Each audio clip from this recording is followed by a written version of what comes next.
started. And I did want to also, so I wanted to welcome everybody, and I wanted to say hello and just kind of, again, take a second to celebrate seeing everybody's faces.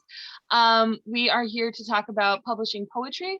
Unfortunately, Warren Longmire is not able to join us. I don't think. I did sort of, we were emailing back and forth, and I did suggest if he wanted to pop in, he could, but I'm not sure that he will. He is working on a bunch of different things, and kind of, it sounds like he's overextended this weekend. But yeah, so, but I think that among us, we probably have enough published poets to talk a little bit about the process from maybe both sides of the conversation. And yeah, so I wanted to welcome Robbin Farr, Rebecca. Do you say Olander or Olander? Because I have cousins who are Olanders with an E. Yeah, and Olander. Olander, yeah. Olander, thank you. And Henry Israeli. So we're really excited to talk more about the presses and the journals that they represent, the opportunities that arise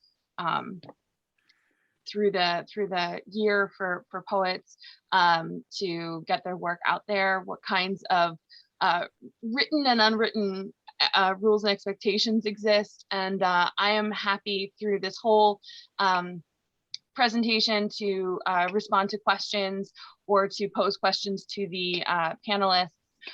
So go ahead and feel free to drop those comments and questions into the chat as they occur to you. And at a couple points, we'll definitely take some time to reach out and check in with everybody.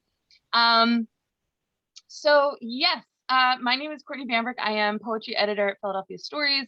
So I am far more on that side of the conversation, the journal editing side of things, than on the submission side of things, although I'm trying to fix that situation for myself, and we'll see how that goes. So I'm certainly interested in hearing from everybody.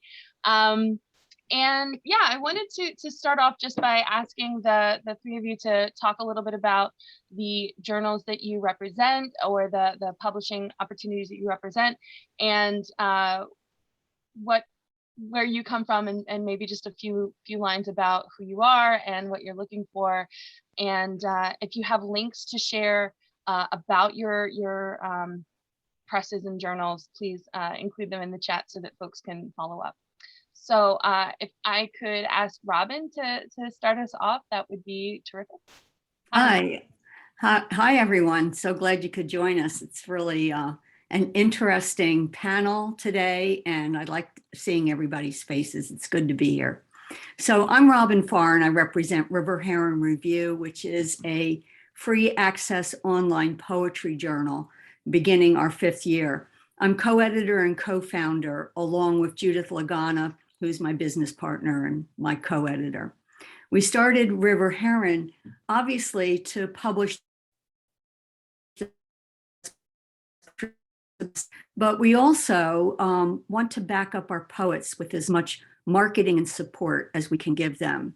And we do that by holding readings, publishing a monthly newsletter, nominating for prizes, and being active on social media.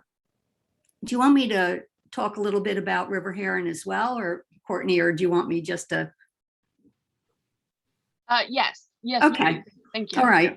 Some of the questions that we feel may come into the panel today, I sort of have some answers ready for. We're not a press, we're an individual. We publish individual poems, and we publish semi-annually for our regular issues.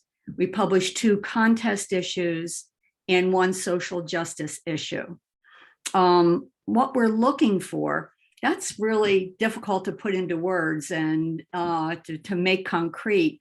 But aside from the usual guidelines, stress creativity, imagery, language, all the things that we all want, we look for the poem, and I think I speak for everybody, that's different, a different voice, an uncommon use of language, a weaving together of images and synonymous language, a beginning that pops, an ending that has a strong image or an insight. Those are the things that pull together a poem for us. I know this, when I read it, I know that that is a poem that I immediately want to reread, and it gives me chills. I get excited. I want to contact my partner right away and say, check this out. And when that happens with her as well, we know we have a poem that we want to accept. I love that. And I think one of the things that I often tell to readers on our board is what you said about rereading. You read something once and you think, I gotta find a way to hold on to that and come back to that. And I love that. I always use the distinction between like Wonder Bread, you know, you eat it, it's fine, you're filled for a little while, and then like Ezekiel bread, where you're sort of like sustained. And there's something kind of about returning or like continuing to digest a poem that's really, really satisfying and gratifying. So I love that point that you made. Thank you so much. Henry, can you talk a little bit about Saturn? Sure, I'd be happy to. I'm sorry, my dog just started barking, so just ignore that if you can. Hopefully you can hear me over that. Yeah, so I'm Henry Israeli, and I'm going to do a little screen share. So I'm a poet myself, as well as I'm sure all of our publishers are here as well. I had 4 books of my own and 3 books in translation. And I think, you know, over the years, I want to say I've definitely had more than 100 poems in journals. So I'm on the other side as well, somebody submitting, and just having done that for 30 years now, I might have some insight into that too. Saturnalia Books is our press. We started in 2002, so we're coming on 20 years now. And we now publish about 6 titles a year. We started with 2, and now we're up to 6. We, our newest books, the ones that came out in the spring, are Mother Body, Slow Green Sleep, and Kaputniks. So that's Diamond Ford, Jonathan Weinert, and Peter Shippey. We are October 15th, our fall books launch. So those are White Lung by Kimberly O'Connor, and our first translation, I'll talk a little bit about that, Late to the House of Words, translations of Gemma Gorga by Sharon Dolan, and Fat Girl Forms by Stephanie Rogers. I'm just going to go back to the Saturnalia site, check out our poetry prizes, because we now have actually 4 poetry prizes. And the interesting thing about us is that you are submitting to 3 of them. When you submit to our annual prize, our Saturnalia Books Poetry Prize, you're also submitting to the Editor's Prize, and it's not listed yet here, but also now to the Linda Gregg Memorial Prize. So your manuscript is up for 3 for the price of 1, I guess, as far as entries go. So it's a good deal. We just figured instead of adding new contests, we would just have one single one, which I think people appreciate. You know, to spend 3 times the money, and we also get a nice big pool to choose from. We also initiated the Melinda Markham Translation Prize.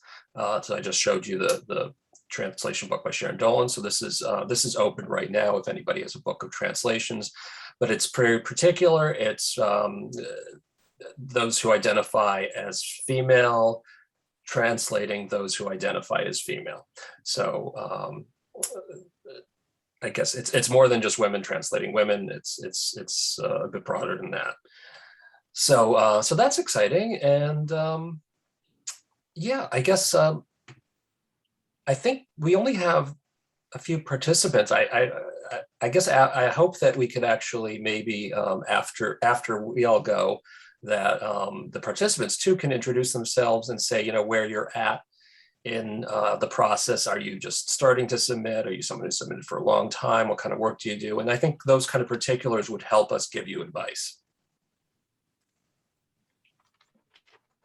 Thank you. That's a really good idea. I'll go back to that. We'll figure that out. Yeah. Thank you so much. Rebecca, can you talk a little bit about Perugia?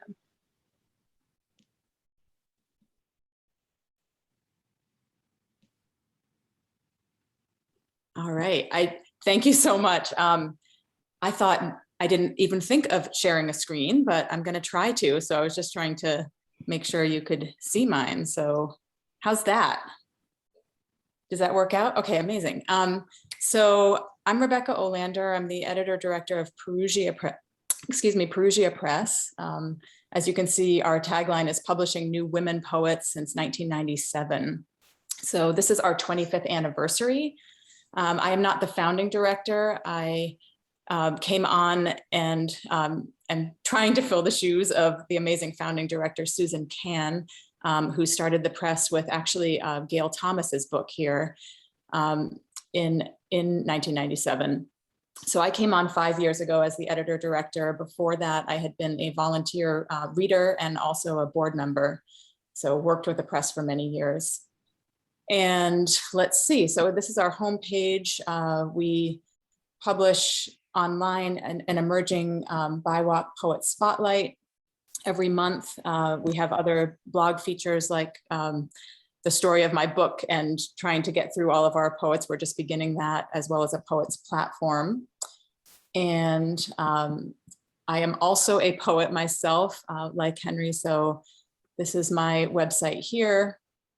And my first book is coming out on the 2nd of November, and that's with Carey Press. So I'm this one over here coming out soon. And I will say, as far as being on the other side of submitting, I sent out this book 50 something times and was knocking at the door for contests and different things for a long time before my book was accepted. So I absolutely stand in those shoes on the other side.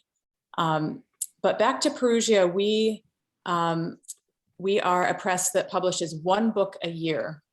We publish a book by an emerging woman poet, woman identifying poet, and it's either their first or second book. So right at the beginning of their career, we consider ourselves in the business of helping to launch women's poetry careers. And so we have an annual contest. We're a national press, and we publish the winner of that contest every year. So just one book a year. And that makes us special because the poet and myself have a very intimate experience making her book, and she's involved in every part of the process of that. So this is our bookshop. Our latest book is Through a Red Place. That's our 25th book. And our first book, as I said, was Gail Thomas's Finding the Bear. We have one chapbook that came out when we celebrated 20 years. That was the year that I came on as director. So that features one poem from each of our first 20 poets. And our contest is open now. So we're open from August 1st to November 15th. And our guidelines and eligibility and the support that we give. So I was resonating with Robbin when she talked about the support that we try to give to our authors. It's not just a publication thing. We also really try to support and promote and celebrate everyone from Gail to Rebecca through our 25 years. So that's our contest, and I will stop my sharing and come back to you. And really happy to have a conversation with everyone. Happy to be here. And I think maybe I'll stop there for now. Yeah, I'm sure we'll be able to come back to a lot of these ideas. I was taking notes, so don't worry. But I think that Henry had a really good idea in terms of speaking to the group. I can kind of call on folks, I guess, because everybody's screen's going to look a little bit different. But yeah, Linda, do you want to take a couple seconds to tell us your publishing? I know you have a lot to celebrate recently about your publishing journey. Yes. Go ahead. Okay. Hi, everybody. I'm Linda Romanowski, and I just graduated in May of this year from Rosemont for the second time. And the MFA is in creative nonfiction. In June, I signed a contract with Sunbury Press. I call it a hybrid noir heritage noir story about my family. And it is a collection of essays, and some of them are poems. And so that's where the hybrid part comes in. So Excellent. I do have a question, because this was completely unexpected. The poetry came later from starting to take a class last year. As I think of the book itself, there are at least a dozen poems in there. So is that because they all pertain pretty no, much to the same topic, or I don't know how that would work? I think we're gonna have to come back to that. Just I'm having a hard time hearing you, Linda. Oh, I'm sorry. Okay. Okay. No, that's fine. We'll check back in a little bit, or Okay. you can type the question in the chat and we can come back to that. But yeah, Maria, can you talk a little bit about poetry and so on? Sure. Yeah, I graduated also from Rosemont's MFA program a couple of years ago. I am a music teacher by day, also a writing instructor with Mainline School Night. And I've had probably about a dozen or so poems published so far over the last 10 years. So I'm slow, but I'm making progress. Yeah, and I'm just excited about the panel and learning more. Thank you. Excellent. Thank you. Beth? Not yet.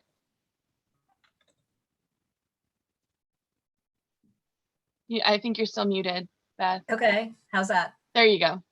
Yep. My name is Beth Fletcher, and I guess I've been pursuing the publication part of writing most seriously since about 2016. I was a technical editor in the medical research field. I was always interested in writing, but now I have the time to do it. I've had about a dozen poems published in very small or small journals and online, including the Schuylkill Valley Journal. And I guess I just keep doing it because I like it. But sometimes I feel a little frustrated because I'm not really sure how often to submit the same poem and how to decide when to revise it. So that sort of thing. And I don't really think I have an aim to publish a book or a chapbook, but who knows? We'll come back to some of those questions, absolutely, because I think that you're raising some really important issues and ideas. Yeah, definitely on the agenda. Thank you so much, Beth. Kathleen? Okay.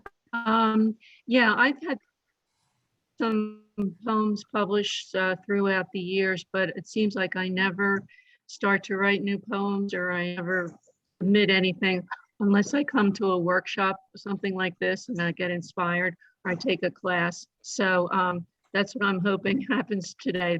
After this, I'll submit some more of my things or start writing again. I'm interested in the topic of chapbooks because I really don't know if they have to be all sort of on the same theme or what, or if they'll accept, so I just would like to get more information about them. So. Excellent. Thank you so much. And then Michelle. Hi, can you hear me? Yeah? Okay. Yes. I am actually in awe of poets versus other writing that I'm a fiction writer. Recently, I've been trying to be a nonfiction writer, and also I've been a playwright. My poetry work that's been published was a play. It was a fixed verse play, which was very weird to try to market. A lot of poetry publications didn't really seem to understand what to do with it. And dramatic world didn't exactly know what to do with it right now. But so I'm kind of interested in I did get an excerpt of it published in Voices Wisconsin a few years ago, but there's still enough of it that I would be interested in hearing from some of your poets out there, publishers, how they might feel, like what I could do with something like that. I recently had my novel published by Perugia Press, which is a literary fiction book. And so I'd like to think that I write in sort of a lyrical way, but I really appreciate the discipline of poets. So anyway, thank you. Awesome. Thank you so much. And I don't know, Josephine, I don't know if you want to say anything, or if you don't, that's fine. You can remain hidden, and that's okay. I'm kind of picking on the folks who have shared screens. Hi, Josephine. The only thing I pretty much want to say is that I did not focus long-term on my writing of poetry or short stories, because it was always a job. Do well in your job. Don't, get your focus mixed up or whatever. But don't laugh, but originally when they asked everybody in the 3rd grade in elementary school, well, what do you want to be? I said, well, I want to be a poet. And the teacher looked at me and shook her head and said, you must not want to eat, Josephine. Well, she had other problems other than that. She's highly intelligent, but she wasn't that good with certain students. Comparing her to, she just wasn't that good, as opposed to my 2nd or 4th grade teacher, who were very supportive of all students in that. So I recently retired from the federal government last year, and I kind of look at it now as an inspiration. McKinney Whetstone, I think that's her name, where she worked for the government for years, but she would write between something like 6 o'clock in the morning till 8 before she went to work. I couldn't do that, but I look at that as an as inspiration. I also look as an inspiration, someone on your staff, I think her name is Verna. She's an elderly African-American lady. She's past her 60s. That's written poetry. Vanita. Yeah. Oh, Vernita, yes, she's amazing. Inspiration, because that's around my age. Yeah. So what I want to do this year, since I just retired last year, is to more seriously write and submit. That's it. Yeah, absolutely. That's wonderful. Thank you so much. And I think that from the conversations that we just heard, we can kind of come back to some of these ideas, because I think that they're all really, really useful. But something that Josephine started to talk a little bit about, and that I kind of am struggling with myself, and I think that a lot of us are, is the idea of balance, or like kind of keeping at it. And the sort of publishing schedule, I think, is a part of this, and maybe talk a little bit about cycles of publishing, or when various deadlines through the year exist, or if you are sort of open through the year. Some of those conversations might be useful. Also, if you have any advice about maintaining focus, I think, was it Kathleen made the comment, like coming to conferences like this is something to do to kind of keep yourself, remind yourself of what's out there and where you might be doing that work. And just a reminder that we do have the workshop later this afternoon. We also have the networking through lunch. So there are lots of, we're trying to poetify Push to Publish a little bit more than it's done in the past.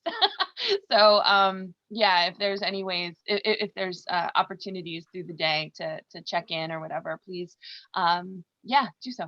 But yeah, if we could talk a little bit about publishing schedules, or like when things are open, and also any, really that's a gigantic sort of potpourri of options to pick up on. But I think that those are some of the concerns that might be at the forefront of some of our minds at the moment. So I don't know if anybody has anything immediately that they wanted to jump in with, but maybe how you manage the balance of writing and other work that you're doing. Should I pick on somebody?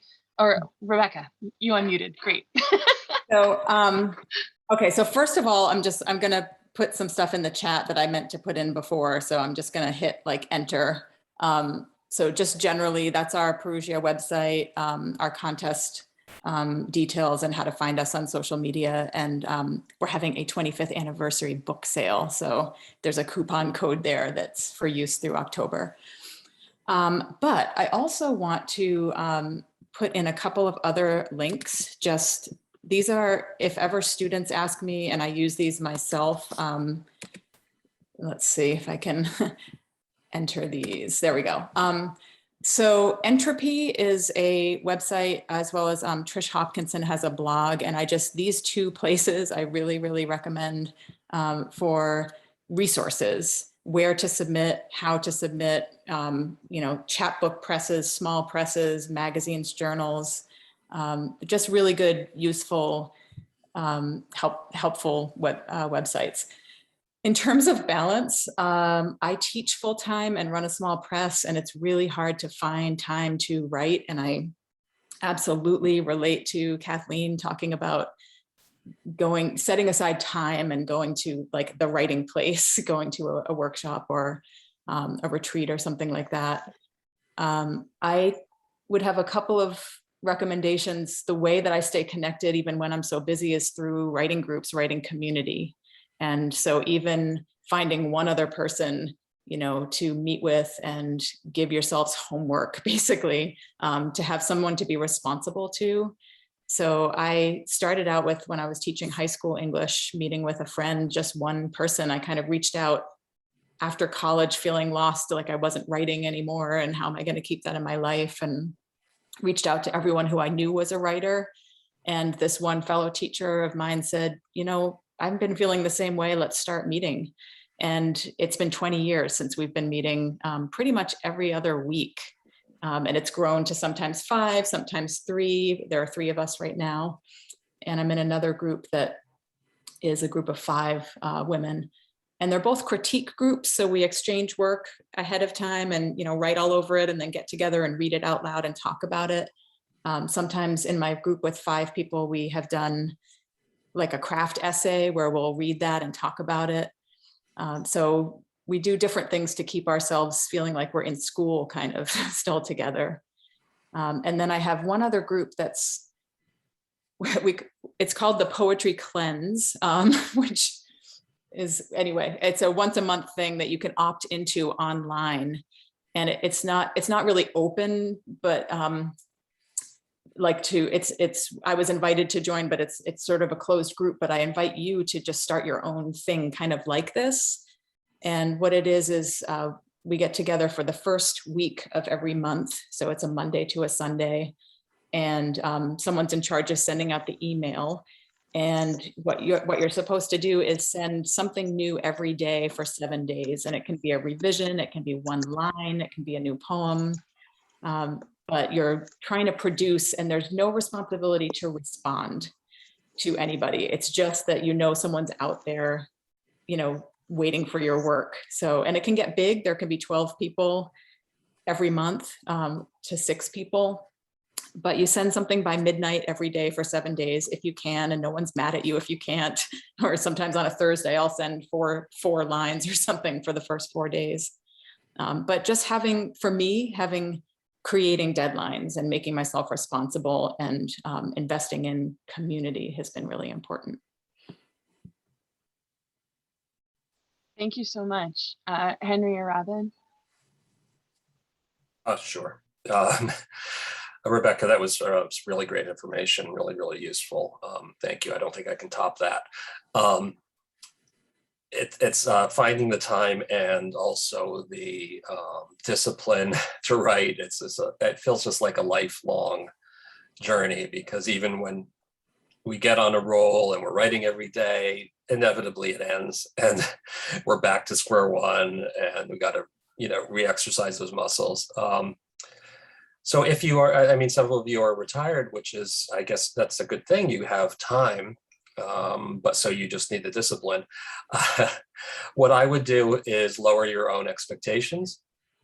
You don't have to produce finished work. You don't have to, don't put those sort of pressures on yourself in any way. I would, you could just set a timer every day and just say, I'm going to write for an hour, and I don't care what I write about, and I don't care what I write, and just write and just free write, or just do stream of consciousness or anything like that. I can guarantee you, if you have the poetry bug, it will eventually, something is going to hit, and you're going to hit on something that you can then use later. So that's what I would recommend, I think, for those of you who have the time. For those of you who don't have the time, that's a much harder thing. It's of course easy to say, yeah, get up 2 hours earlier. But in practice, that might not be that easy to do. I do find for myself that I do find like there are places that I like to go to that that put me more in the mood. It's been a lot harder with COVID, because the coffee shops that I like to go to, who let me and other people just hang around all day, that's no longer an option. So it's a little bit harder at home, but perhaps it's a cozy chair, or perhaps it might not be where your computer is situated. That might not be the best place for you. You might want to just grab a pad and, in the summer, just go sit outside in the sun, and maybe that'll be your inspirational place. But just try to find a place that helps you out, and that gives you that feeling. And once you start writing in that place, it seems like almost the place itself has a memory. And when you go back to it, it's that's your writing place. So you'll more naturally go to that. But again, I mean, for those of us who are, in academics, where sometimes we're just overloaded with work during the year, I tend to do most of my writing during the summer, and that's okay. That works for me. And usually the summer, extends, because I'm still in writing mode, and it just sort of starts to peter off, and it's gone by the end of the year. Courtney, I think you mentioned times of the year for submitting, and I think all of the book contests, if you have a book together, all of the book contests are either in the fall or the spring. Not sure exactly why that is. I know it works well with our schedule, but for whatever reason, summer tends to be downtime. And it's probably because probably because a lot of the academics and all the people who are working in at universities who run these presses, that's the time that they want to take to write themselves, and not to have to read submissions. So so if you're looking for books, definitely the fall and the spring are the times, and good times to work on getting them in shape would be, I guess, summer and the winter.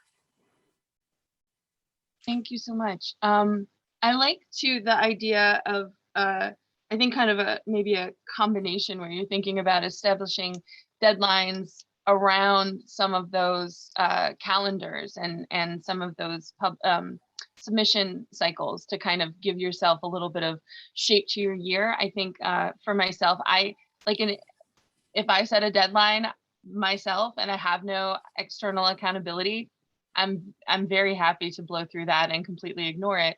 But if there is sort of an external force, like a contest, like a submission deadline, or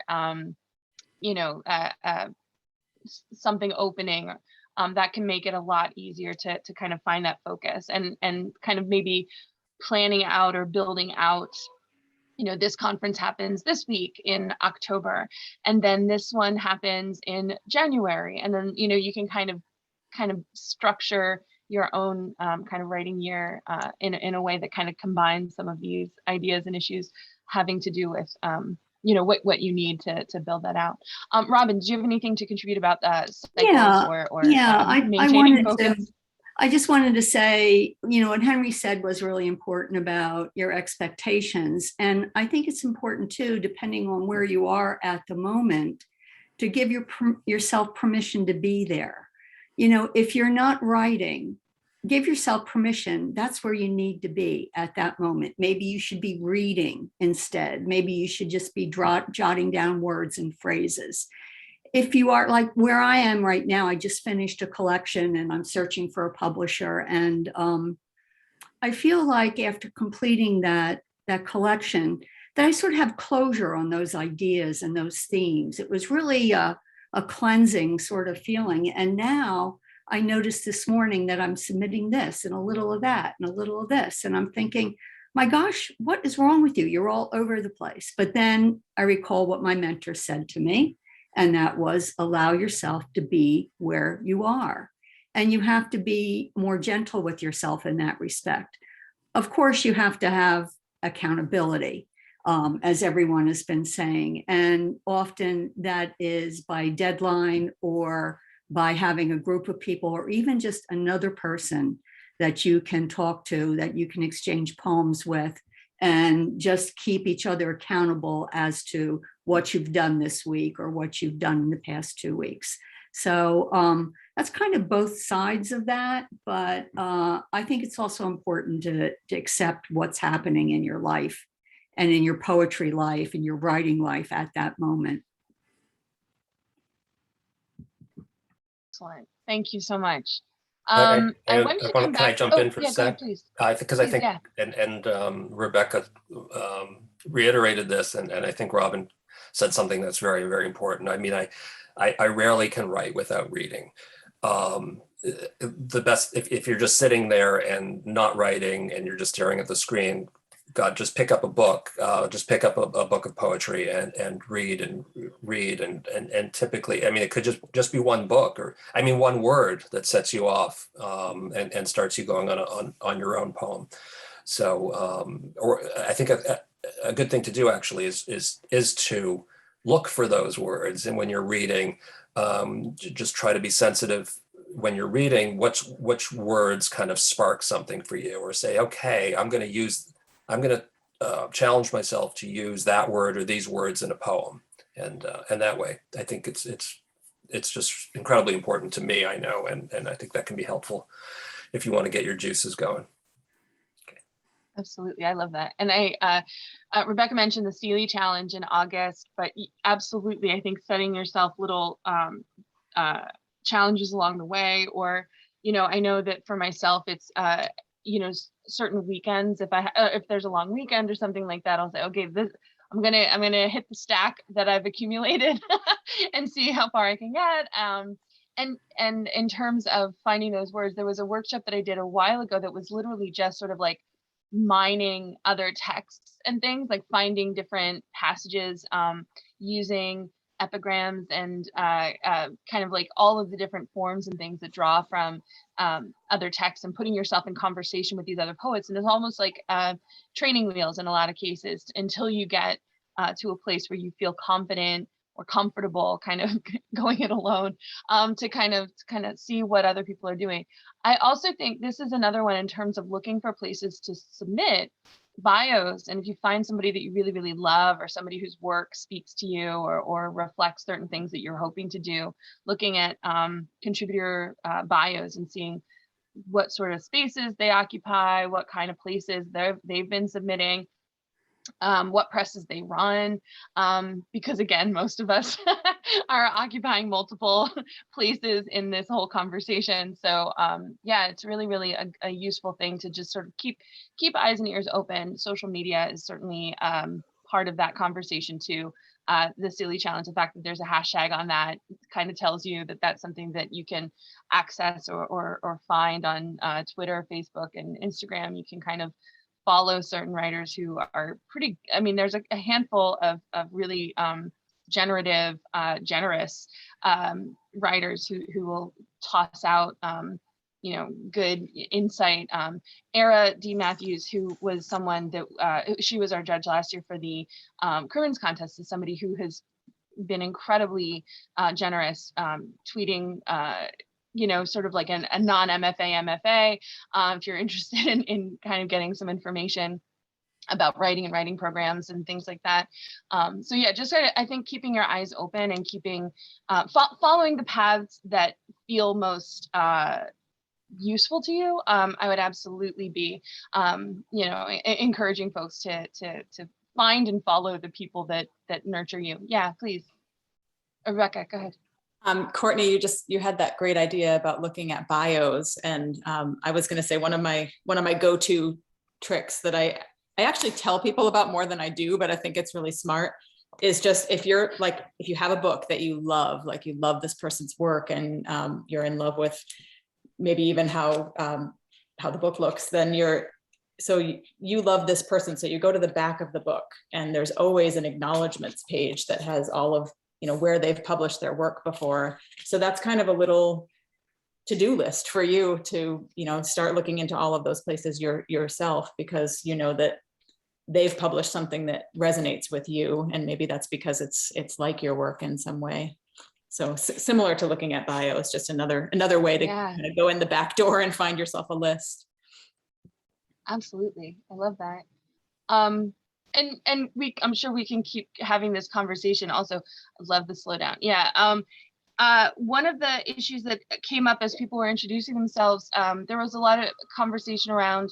There were two things that I kind of want to make sure that we talk about before we go, but one had to do with chapbooks and sort of the idea of, and this has come up in previous conversations that we've had over the years in these kinds of forums, but the idea of the uniformity in a chapbook, or like the idea of what makes a chapbook, what should be holding a collection. I mean, we can kind of look at it more broadly, but like what holds a collection together? What are some of the decisions that go into what's some of the information that goes into making those decisions as far as what makes a collection? Yeah, I'm sorry, that's kind of what I'm looking for, but in terms of publishing chapbooks specifically. So thank you for that link. Yeah, that's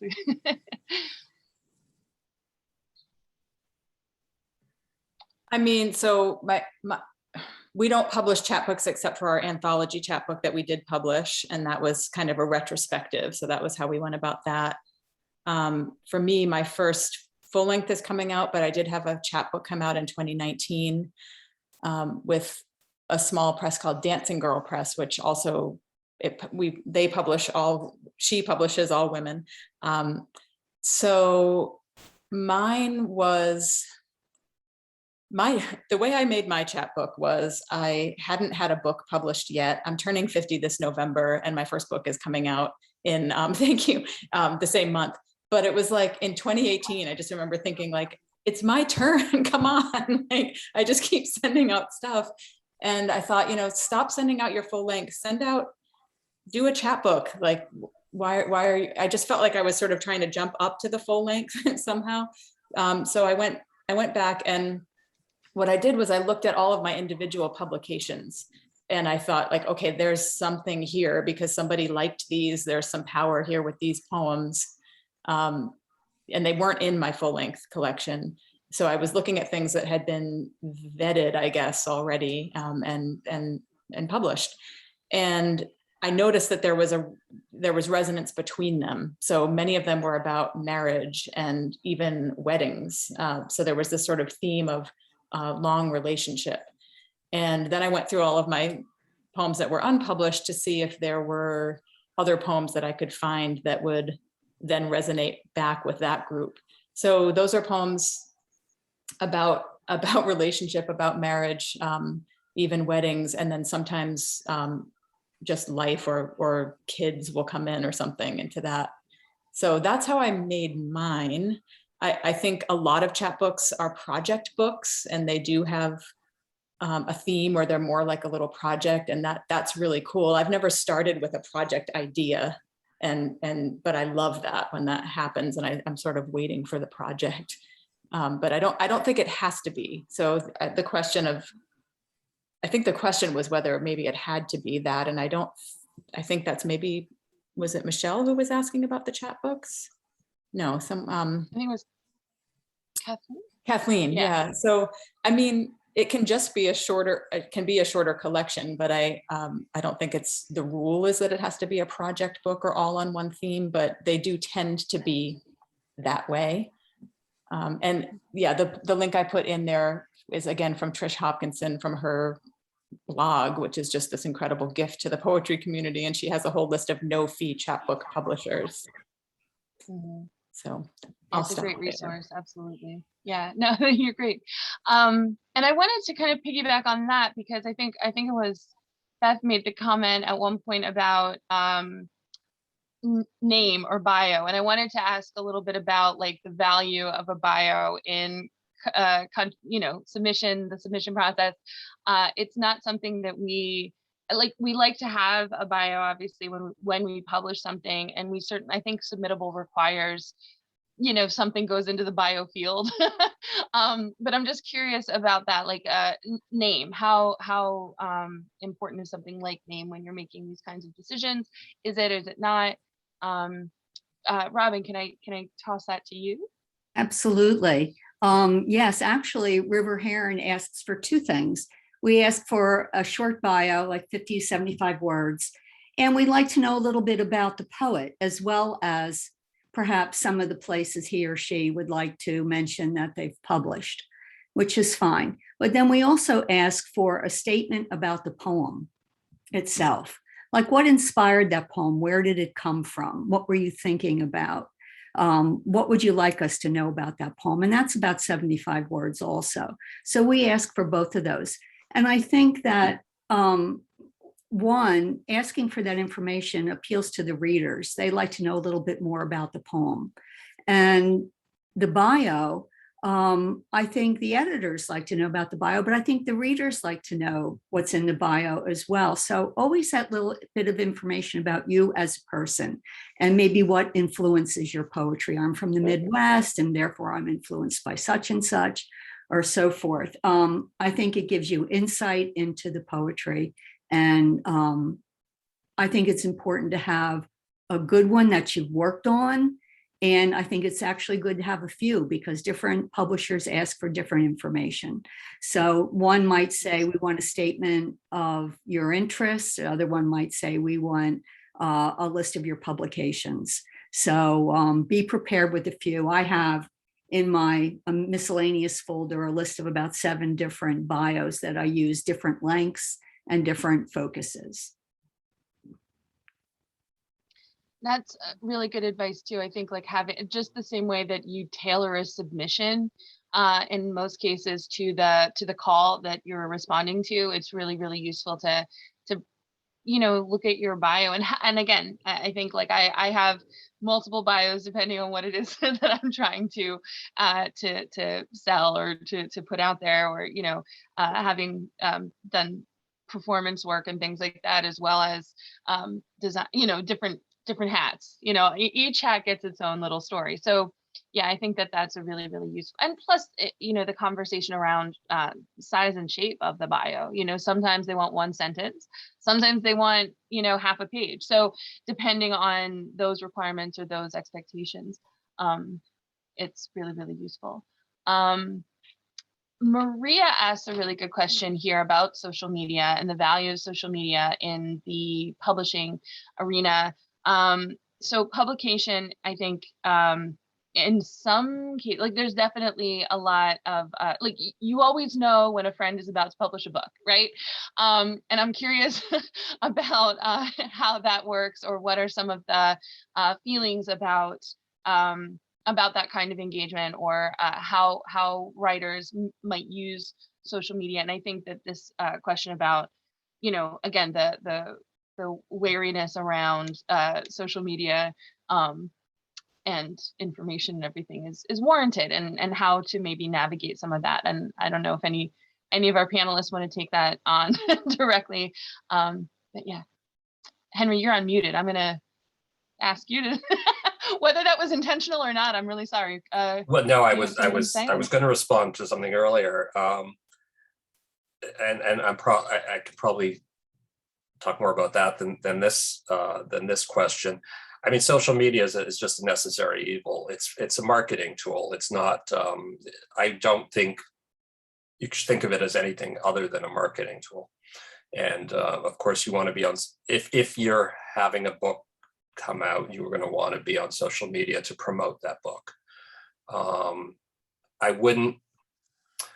I don't know. I mean, some people like to share every poem that they publish. I find that a little bit tedious, but I mean, some people really enjoy that, and perhaps they have friends and family that really want to keep up with them, and they do it for that reason. But as far as sort of marketing reasons, I would sort of share the ones that you're really proud of, choose the ones that you're really proud of. Perhaps the publication is an esteemed publication, or it's a poem that you just think is, you're particularly proud of, and I would share those ones. If you're publishing poems all the time in journals, I just wouldn't, there will be a fatigue for people who are, poetry fans. Your friends and family might appreciate it, but your poetry fans might be like just sort of fatigued, like, okay, enough already.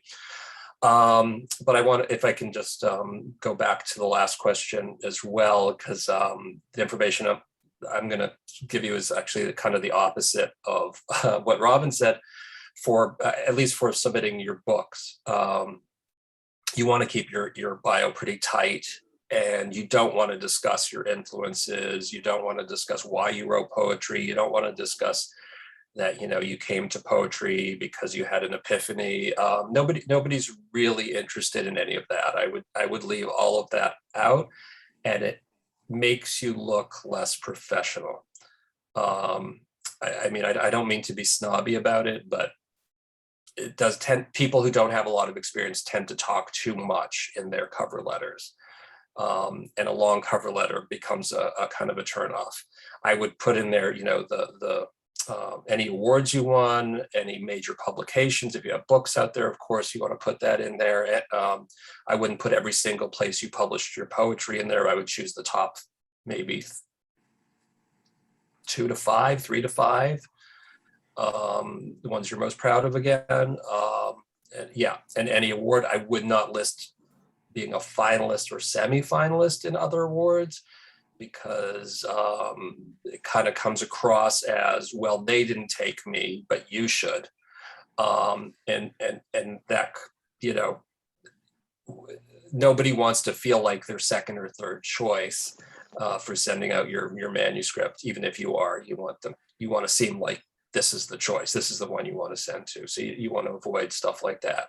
So again, the best way to do that is just be really concise. I would say, bio should not be more than 5 lines long. And I appreciate that. And I think that it's really important to hear the variety of response to that, because I think, again, different submissions, different outlets are going to have really different expectations or and so on. And so absolutely pay attention to what's asked of you is probably the first thing. And if somebody asks for a statement, give a statement. If somebody doesn't ask for a statement, please don't give a statement. It just makes a lot of sense. Yeah, please, Robbin. Yeah, I just also wanted to mention, insofar as publications go, when you're sending out information and you check out the publication ahead of time and you see what kind of work they do, this is all well known. But you may also see, and speaking from an editor's perspective, you may also want to see if when they publish the poem, they include a photo. And I know this may be just particular to us, but we do include a photo with the poem in our online journal. And I really encourage you to have a good photo. Now, this doesn't mean you have to run off to a studio or hire a photographer. Give a friend a camera, go to the local park and take a bunch of photos. You want a good headshot with high resolution, because it is frustrating for us to get a very pixely photo that we can't publish. And then we're going back and forth trying to search for another and a better photo. So that's an aside, and it's probably way off base, but I do, maybe it's a pet peeve. I just wanted to get it out there. No, that's great, because we also publish with photos in the journal, and they end up, they're real small on the page, but they do make it, they kind of humanize the writer and make you, kind of recognize a little bit more about them. And it's a nice, it's definitely a nice thing, and it does make things a lot easier when people follow instructions and they give you a headshot or a picture of their face as opposed to, holding a pieces that they made or something like that, which is always, it's like good for you. But I also just want to turn everybody's attention really briefly to the chat, because there's a lot of really terrific information in here. A lot of questions that in the 3 minutes that we have remaining, I don't know that we're going to get to, but I wanted to I wanted to ask, I think that there's a couple really good ones, and I'm not sure how to pick and choose. But if folks have, you should be able to save the chat. So if anybody wants to, you can just go right in, and the 3 little dots, I think at the, where is it? Somewhere up here. But you can save the chat. Oh, the little page. But you can also, I would like to maybe talk a little bit about this idea of ambition and where, that confidence comes from, and maybe talk a little bit about, Rebecca used the phrase aiming high. And I feel like that's going to be something that feels really different for each of us. So if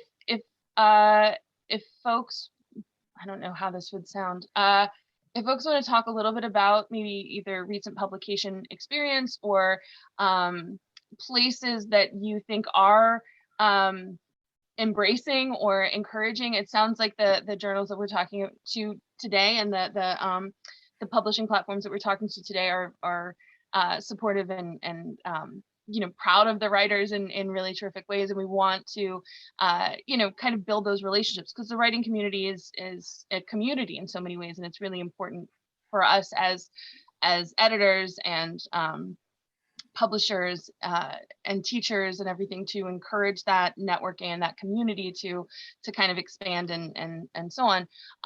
But if folks have like particular advice, I think like maybe kind of a catch-all, if there's something we haven't addressed that needs to be said in the last couple of minutes, that would be awesome. Thank you.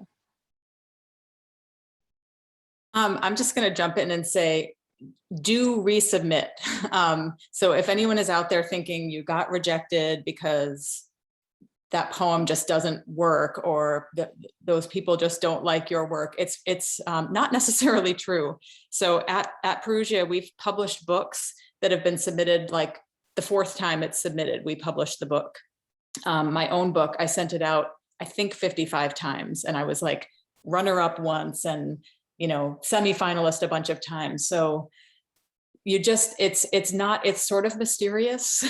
We only pick 1 book a year. So the other 499 submissions, they're not losers in the contest. There's so many that could be published that are beautiful and strong, and we can only pick 1. So just keep trying. I mean, it's not about, somebody asked about resubmitting and, should I just decide it's too late or this poem doesn't work? And I don't think so. I think you should, keep trying and keep knocking at the door. Try someplace else if it's not working after a couple times. But if you ever get someone who sends you an encouraging, like anything personal, that's a big deal. Like, we'd love to see something else, or we liked these, or these weren't quite right, but please submit again. Do that, follow up. And I think I've heard that especially women don't do that.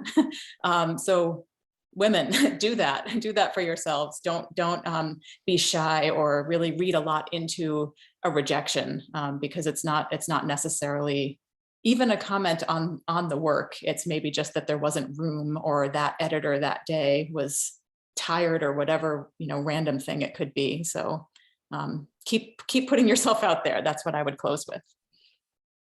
Excellent, thank you. I agree with Rebecca. If you're getting 1 in 10 acceptances, you're doing really well. So start getting used to rejection. Don't ever take it personally, because it'll just kill your soul. Keep hammering on the doors, keep knocking on the doors. And I think someone asked about, are there places that are friendlier than others?